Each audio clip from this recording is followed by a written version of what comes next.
Hey everyone, WBD Diecast here with episode 3 of the Custom NASCAR Diecast Garage. Today's probably going to be a little bit shorter episode, but wanted to show off a few things that I got and show you kind of some of the things I've been dealing with a little bit lately. I haven't had a ton of time to actually work on the fun part of decaling cars or getting cars necessarily finished, but I've been doing a lot of prep work for orders that are coming in, or that I have decals coming in for in the next few days here.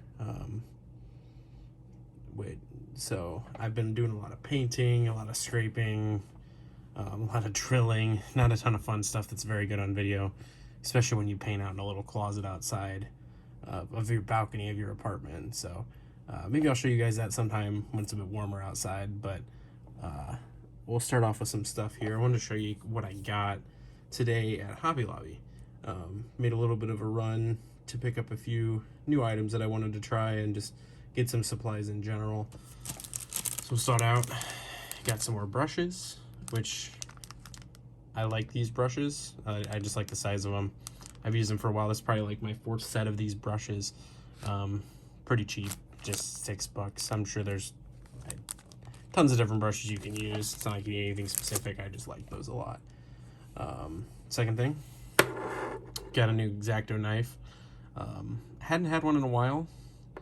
There's been a few things with how I've been doing things lately that I feel like it's going to be very handy to have this. So I went ahead and did that. Now to the little bit more of the fun stuff. I opted to get, as you can kind of see over here, a bunch of these little testers, enamel paints. I have some cars coming up that I have to do kind of like two-tone painting on, and wanted to try something a little bit different with it. Painting over something you've already spray painted can be a little difficult sometimes. And then also like taping off and spray painting is kind of a hassle. So I feel like I've got some masking tape, some really thin masking tape that I got a while back. Let's try some of this stuff here. Might be a little bit easier for some of the smaller areas to paint with, that I wouldn't necessarily want to use a paint marker for or anything like that. So got a little bit of that, and then a little bit of paint thinner to go with it. Help make that paint last a little bit longer. But I got tons of different colors here. 3 different blues, a green, a neon yellow. Might use that for some rims. Some more yellow, a couple oranges, 3 different kinds of reds, because I do deal with quite a bit of reds a lot of times. And then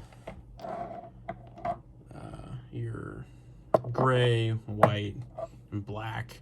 And I did actually already have a silver one of these that I had been using for some hood pins anyways. So we'll get these moved out of the way.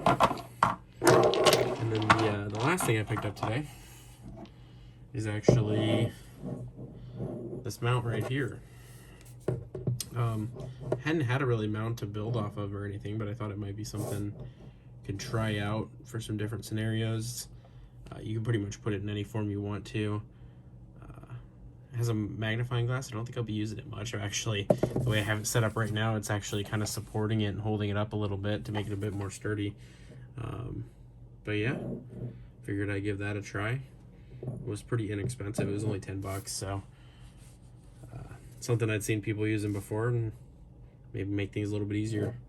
But this kind of leads into some other stuff I've been dealing with here. So making customs is not always a super flawless process. It's a lot of trial and error. And we'll kind of start with this here. This is one of the things I've been dealing with. So I started working on this car. I didn't glue it together first. But I don't know if you can tell, I had pre-painted some of this car with the white underneath, just because sometimes some of these back edges can be very hard to line up, and sometimes it's easier just to have it painted underneath. But the problem I'm running into is the paint really does show through the decal on these. Sometimes it does, sometimes it doesn't, but you can see on the edge, the back corner here, you can see where the edge of the paint is underneath, and then you can see it up here as well. You can kind of see how I painted it on the other side here, but I really don't like how that's come out. I think I picked the right color blue, pretty close to, it's not perfect, but I was pretty happy with that, but I just was not happy with this. So I think what I'm going to do is actually strip this car back down and then end up repainting it and starting over. Sometimes it happens. It's not the worst thing in the world, but it definitely slows you down a little bit there. Another thing I've been dealing with, if you looked at my Instagram, you'd see I was having some trouble stripping some of these cars. Some of these older cars, like 2010 or so, or even a little bit earlier, just were not wanting to strip very easily. They got a little bit different clear coat on the outside of them compared to what the cars do now, and I was having a lot of trouble. These ones, some of these COTs I didn't really have a problem with. There's some others that I literally about on my fourth coat, or probably, no, fifth round of stripping. They look like they're actually stripping now with what I'm using, but been dealing with that just about every night the last few nights. This is just an example of a pre-painted car here, just to kind of show you.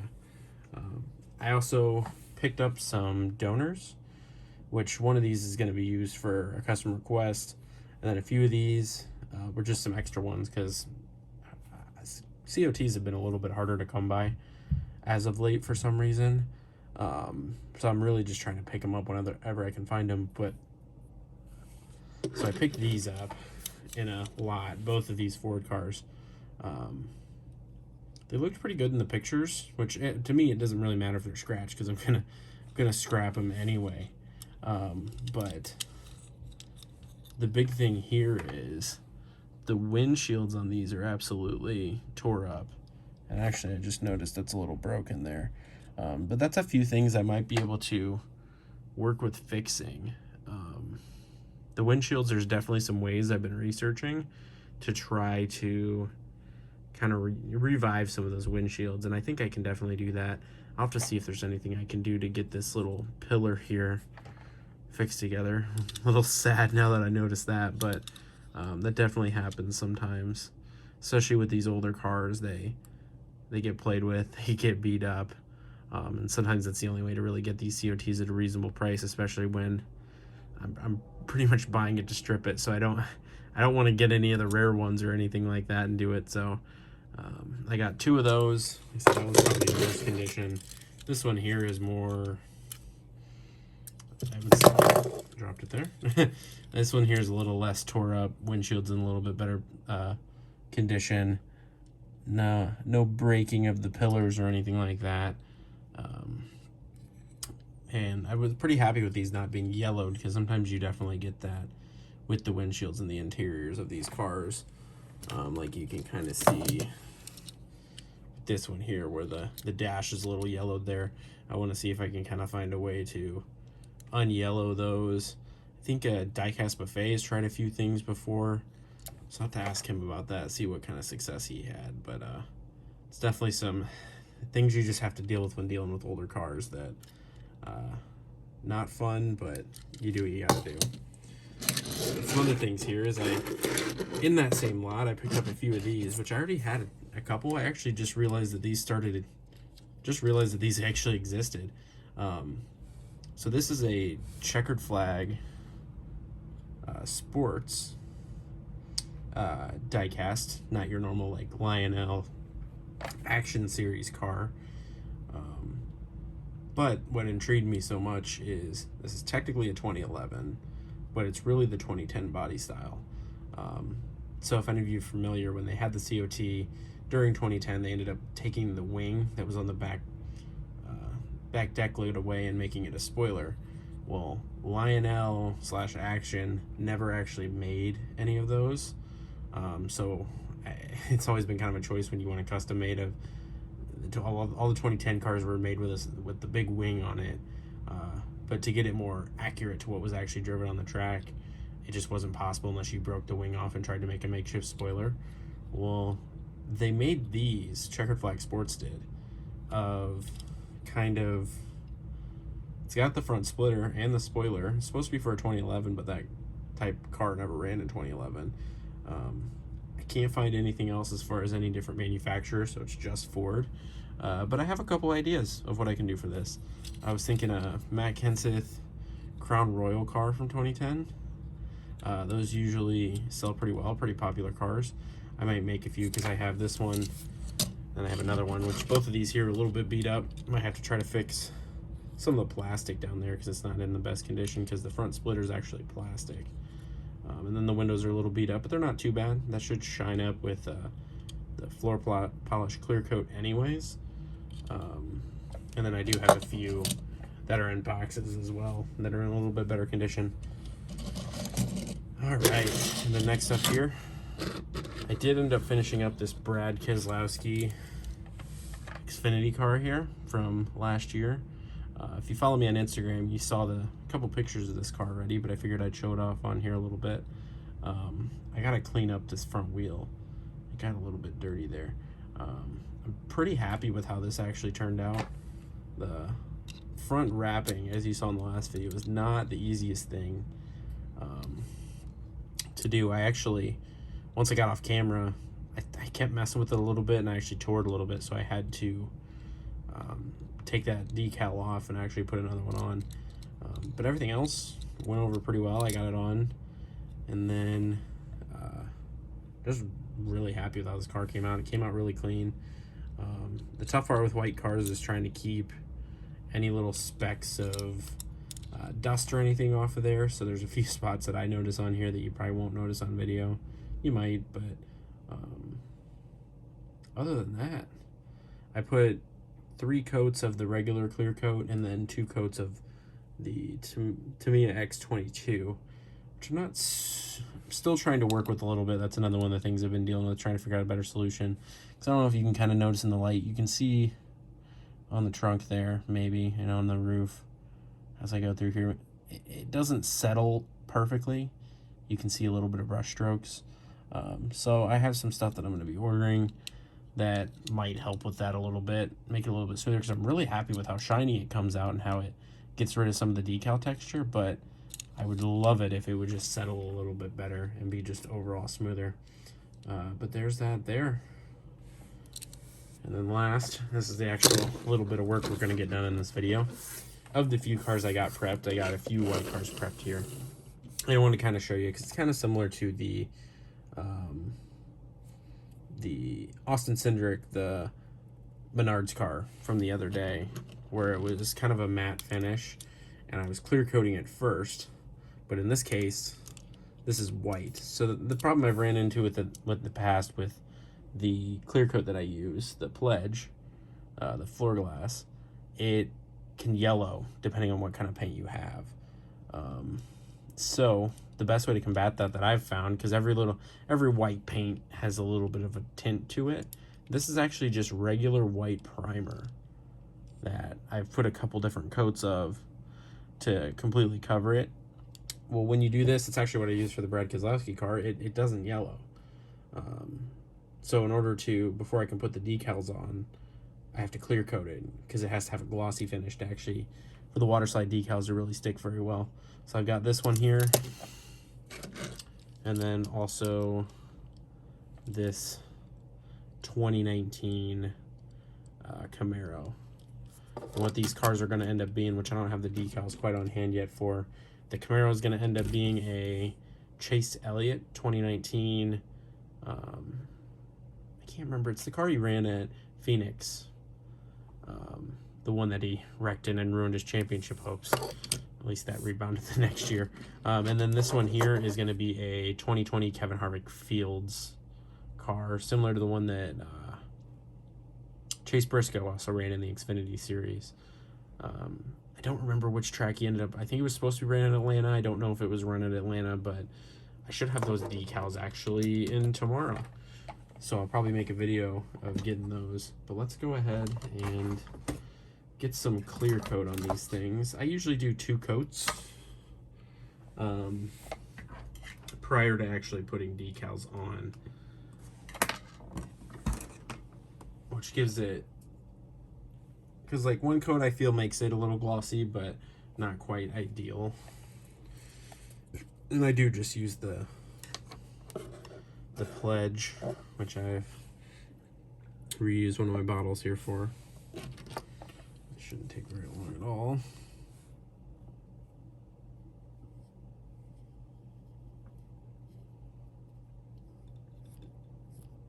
Not quite fully white there, but that should get covered anyway. Yeah, like I said, I have decals coming in tomorrow. I'm really excited. Ironically, it's kind of, most of the decals aren't even for me because they're for orders. But just something about getting decals in, and it's just very exciting. I do have a few decals in there just for myself, but not too many.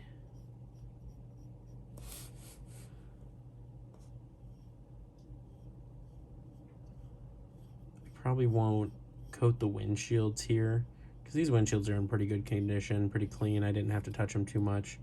If I touch them, it's fine with this, but they're gonna get a couple coats of clear coat after I get everything on, so I don't want to get it on too thick.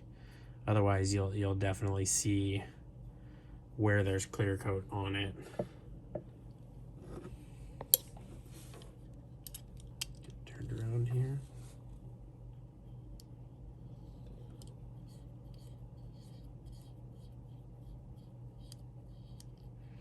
The other nice thing about using the primer like this is primer is a very light coat.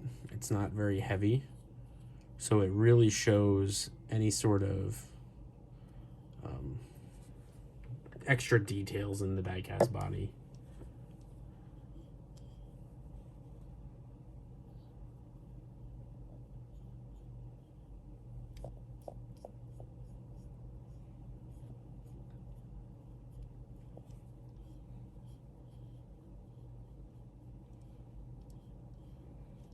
So yeah, for anybody who's ordered from me at the moment, all those decals will be coming in, so I'll get to work on those as soon as possible. I got, I'd say, probably half my orders just about prepped here. I got some cars actually painting right now. Those few cars that I've been struggling to strip are actually should be stripped here, actually, once I finish this video here. That way I should be able to knock out a good chunk of them pretty quick. I think I got like about 75 cars to do at the moment. Got a little bit of a hair there. Yeah, about 75 cars to do at the moment, so it'll keep me pretty busy for a while.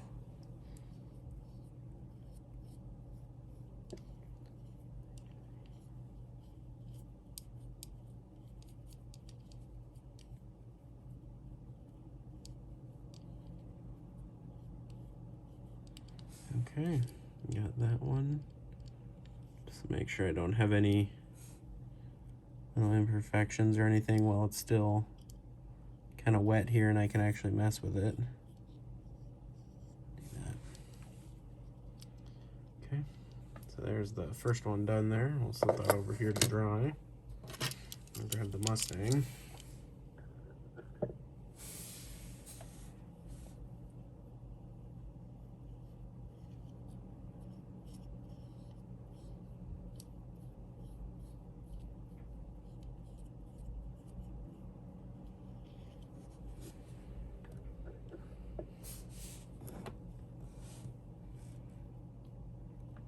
I was planning on doing more work over the weekend, but with Daytona over the weekend and the rain delay and me not having great focus as it is, kind of deterred me from doing that a little bit because it's kind of in a weird holding state waiting for the race and everything, and with the rain, and then once the race started I really didn't want to work on anything.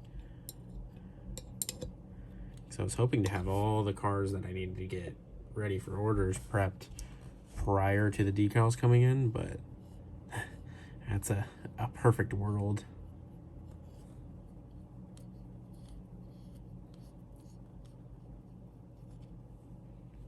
Okay.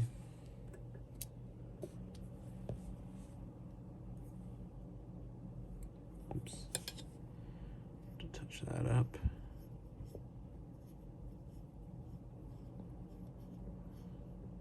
And I appreciate everyone's support so far. I know I had a little bit of a following here on YouTube, but it's been so long since I'd posted that I don't know how many of those accounts are truly still active or anything like that. But I've had a few people that have watched me before kind of notice I was posting again, and just kind of the general support. I'm glad you guys are enjoying these videos. I know there's not really too much out there as far as tutorials on this stuff, and tutorials are very wide range of processes and everything, all from like Sharpie custom cars where you literally just put whiteout on it and color it in with Sharpie, all the way to some of this high-end stuff. I know, like I've said in previous videos, Doug Mount does a really good job and posts a lot of videos that are very helpful, even have helped me out quite a bit. But other than that, there's really just not a ton. So if there's anything you guys want to see or anything, like I said, please let me know. All right, there's that. But otherwise, please like and subscribe. I should be posting these pretty regularly from now on. So yeah, let me know how you like the video, like, subscribe, and we'll see you in the next episode.